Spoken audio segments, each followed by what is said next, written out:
everyone. I've still lost my voice. So how's it going? Thanks for coming. Today we've got some talks on playful design, game design. And Alex has come all the way from Paris to talk to you today. So he's going to talk about work that he's done with blast theory and also the Playful Laboratory that he's planning to set up in Paris. So everybody say hello. Hello. So this is an attempt at explaining what I'm trying to do. Don't know how good I'll be at presenting it, but let's just hope that it makes sense somehow. Okay, so the Playful Laboratory. So first of all, who am I? I'm this French guy that was here in Brighton a year ago, actually, but we'll talk about that later. Right now, it's just want to say that I like making things, like all kinds of different things. I like exploring different mediums. Did things with like sculpture, clay, and plaster. Made wine, because I'm French. Made like things with metal and welding, and that was just drawing on cheese. So yeah, so I like making things and kind of exploring all the opportunities and different like priority the differences between all those mediums. Like you don't work with wine in the same way that you'd work with clay or with cheese, I guess.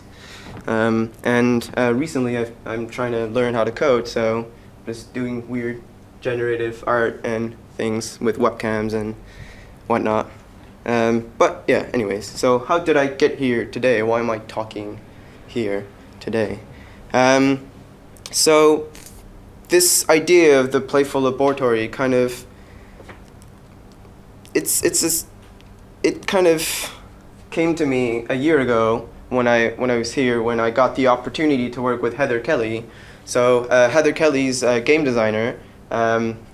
She's American, but she lives in Austria, and you might know her because she's part of Kokoromi, a video game collective. She also curates events and does things at museums, and she's just basically this artist that kind of works with unexplored senses in interactive art, like taste and smell, and yeah. So basically, we were artists in residence at Blast Theory for 2 months, and we were working on smell and interaction. So that's kind of how I got started with like working with other people that were doing strange things. I just want to talk about what I liked about Blast Theory, because I never worked in a space like that. And we didn't directly work with Blast Theory. It was our project. They were just hosting us and lending us like the space to work and sleep in and cook in. And it was really cool. But even though we didn't directly work together, like being in this space together, like, I don't know, something happened. Like there's this creativity like flowing in the air. We could just feel it, and we're just doing weird things, and it was great. So there's the creative atmosphere. So that was just like us working. So that's Heather, that's me, and that's Oliver Maclot. He was our programmer. He came just for 2 weeks. He was in Austria the rest of the time. And we had this very exploratory approach where we would just we didn't really know what we were doing. Basically, we wanted to make we knew where we wanted to go. We wanted to make like this sculpture with which we would communicate through gestures and like petting and stuff like that, and it would communicate with us through smell. Like we knew we wanted to do that, like have a weird process of communicating with this abstract thing that may look like a creature but probably isn't. We're not sure. And so from there we kind of looked at all our options. How do you output smell, right? Like so we kind of did lots of different experiments. This was like a vaporizer thing here that we ended up didn't using because it was expensive. That was like a thing we did where we tried making our own perfumes with vodka and distilled water and like essential oils.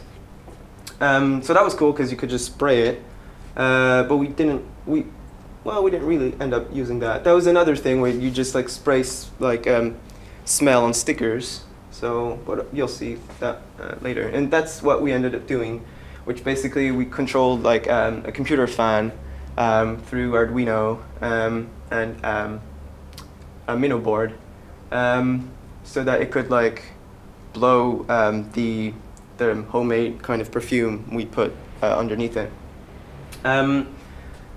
But yeah, and we used the leap motion to kind of pet it. So we failed at doing things. We iterated upon our failures, and we just did things which we didn't fully understand.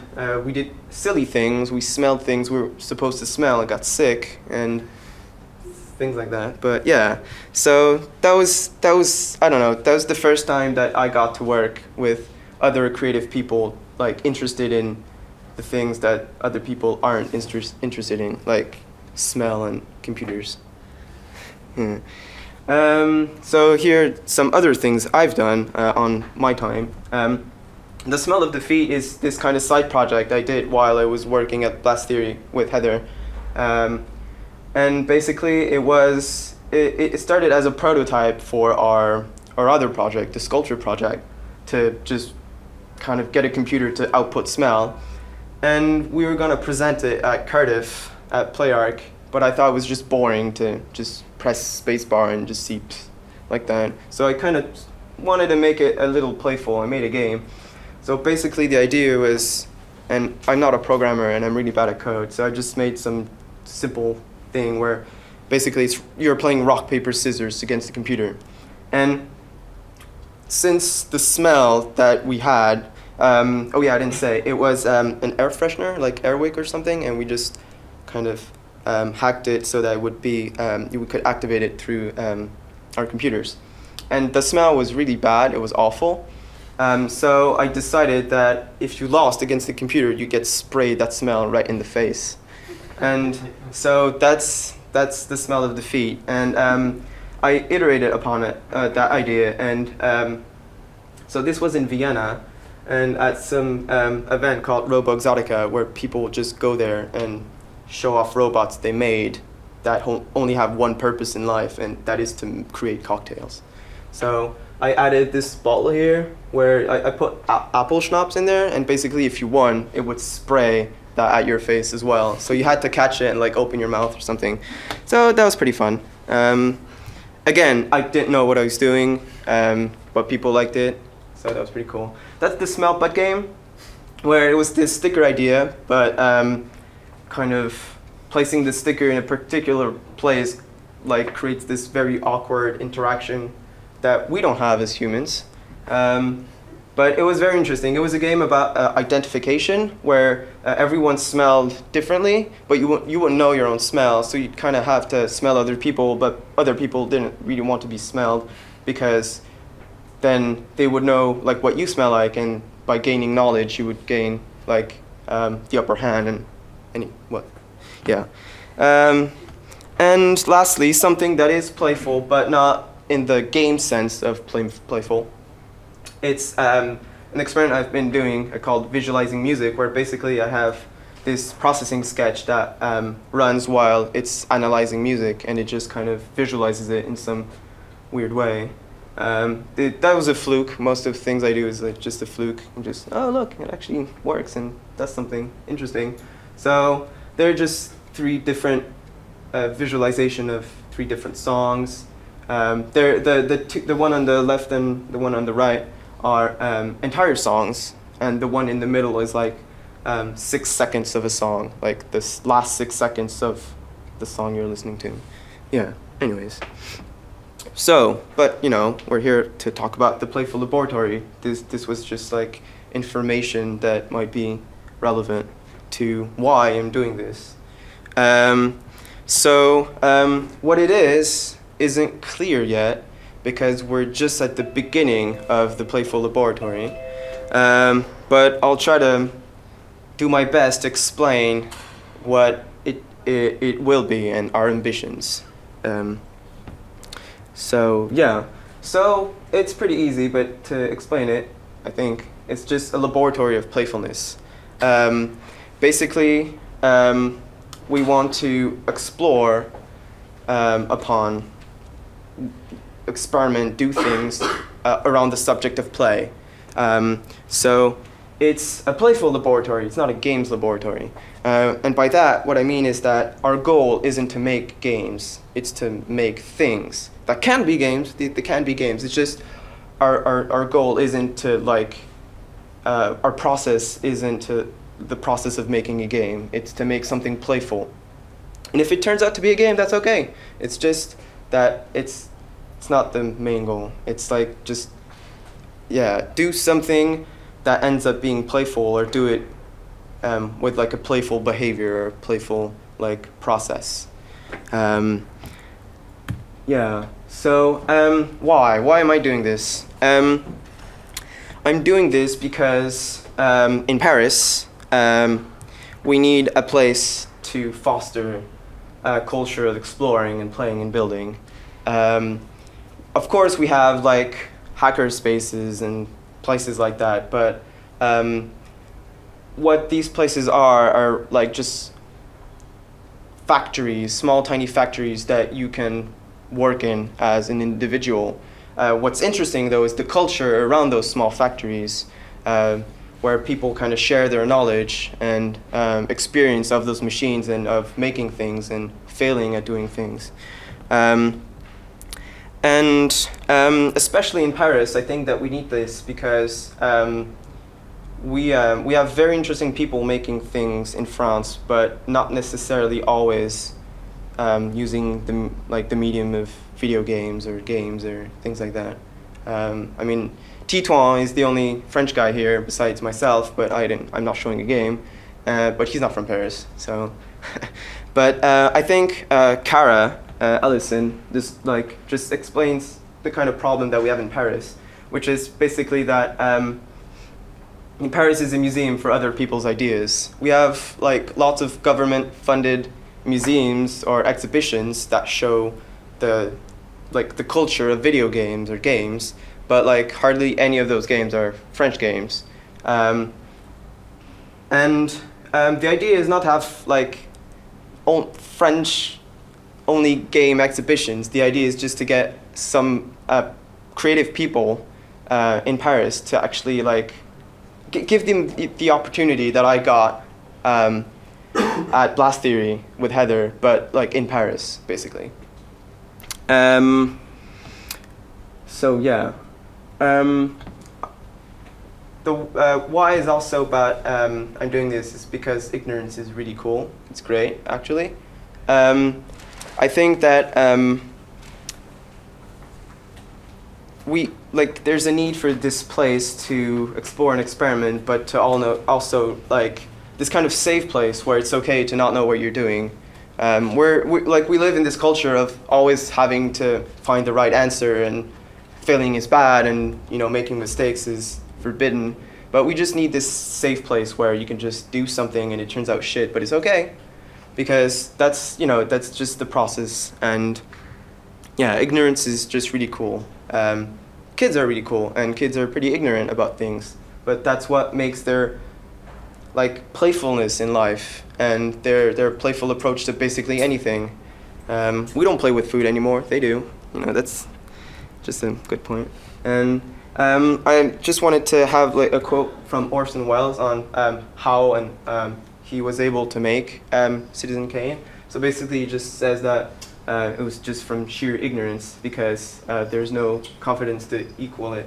And it's only when something something about a profession, I think, that you're timid or careful, and he's right. It's when I don't know anything or little about code, and I've seen that I start to be very careful and not explore as much as I used to. And the idea is to kind of get this space where we intentionally get people lost somehow, so that they can explore freely and just, I don't know, do funky, cool things. So how is this gonna happen? Be organized? I don't know if this is clear so far, but I'm willing to answer any question because I'm really bad at this. But there's the laboratory, which so far is going to be a weekly event. We can't really have the thing open or be there every day because that's a lot of work, and this is like just volunteer work and whatever, and we can't. I just can't do that. So, but the idea is to have weekly meetups, like after work or something, or on a Saturday, where people just kind of meet each other, get to know each other, get to know what the other people here are curious about, what they do, what they'd like to do, what they can't do, what they want to learn, all those kind of things. And when you get like meetups like that, usually people kind of, collaborate with each other or make plans of, oh wait, we should do that together. Oh, I've worked with a guy that knows how to do that. Maybe I should call him and we could like do something cool. And that's basically the idea, is to create this opportunity for encounters and collaboration. So yeah, the idea also of the Playful Laboratory is to publish projects that we make, that people make there. Ideally, like in open source on the internet and everything.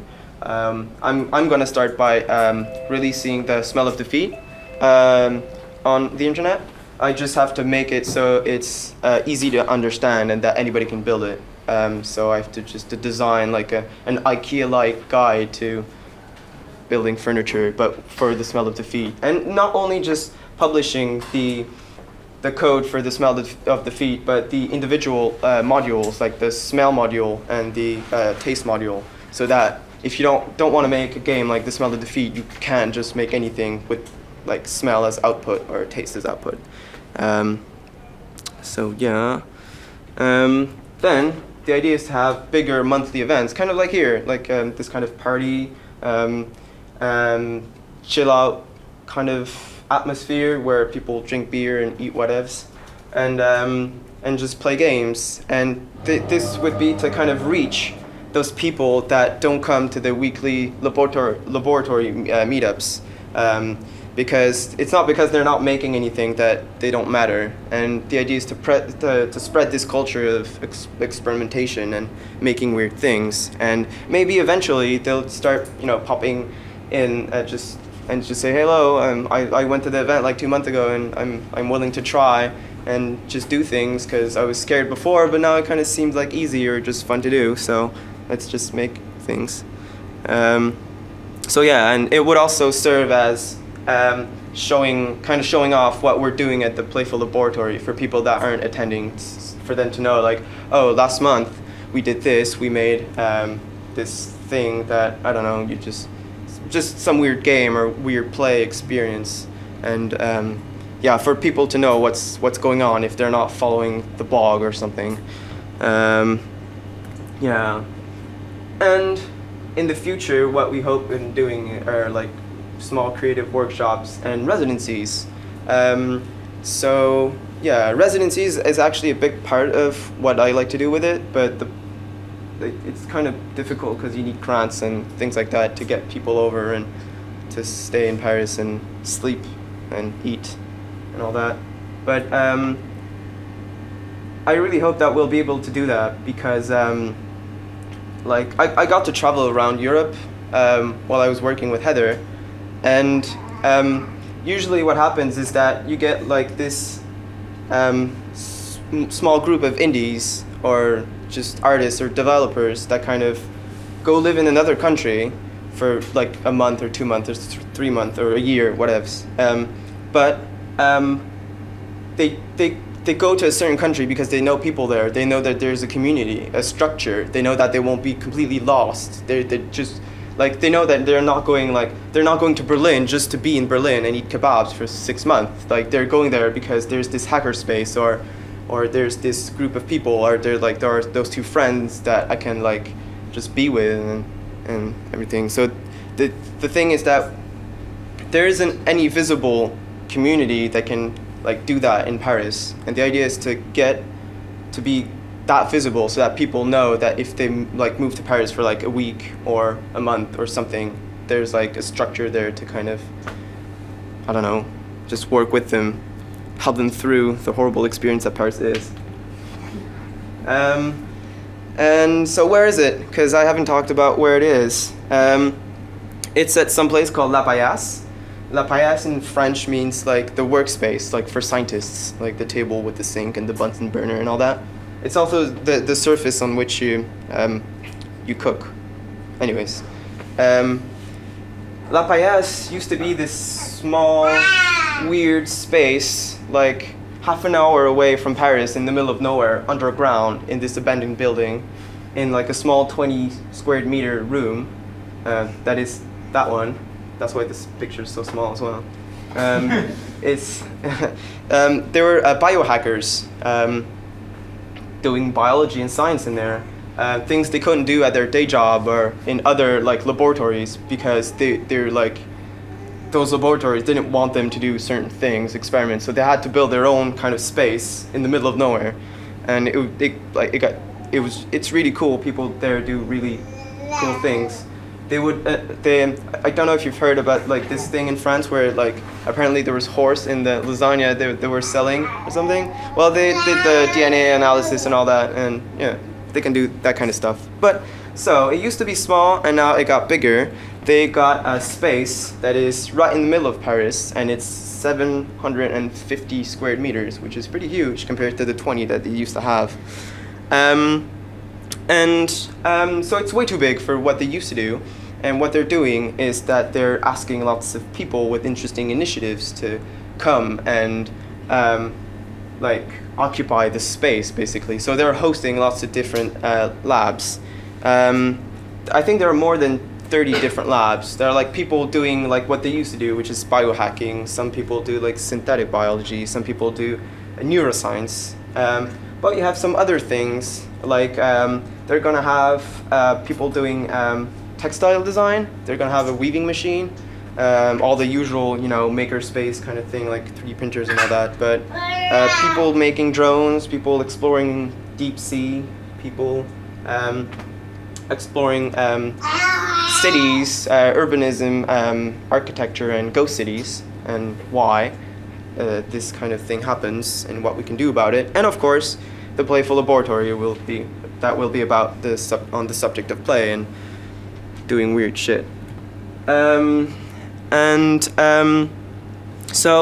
the great thing about being at La Paillasse is that, like I said, there are lots of different initiatives there, and it's basically like this huge crossroad between lots of different disciplines that will be in Paris. Like right now we have lots of maker spaces, we have lots of initiatives everywhere and that, but everyone's like living their life on their side of Paris and just keeping to themselves. And here it's like just this huge crossroad of all of that, and this means lots of cool people, lots of cool skill sets, lots of cool potential collaborations. We started doing things with the Ghost City Lab that kind of explores ghost cities. They went to Morocco and to some city that was next to the Charles de Gaulle airport that's half deserted now. And there we have some other projects in, so yeah, that's it. So the Playful Laboratory, we're having the official launch event either in late October or early November, and in the meantime we're having our getting to know each other meetup this Friday. So if you're in town, if you're like just dropping by Paris or something, just tell us, and yeah. So that's it. I don't know if what I said made any sense at all, because it makes sense in my head. It's just hard to kind of tell it to other people. So yeah, that's the website and Twitter, and yep, thank you.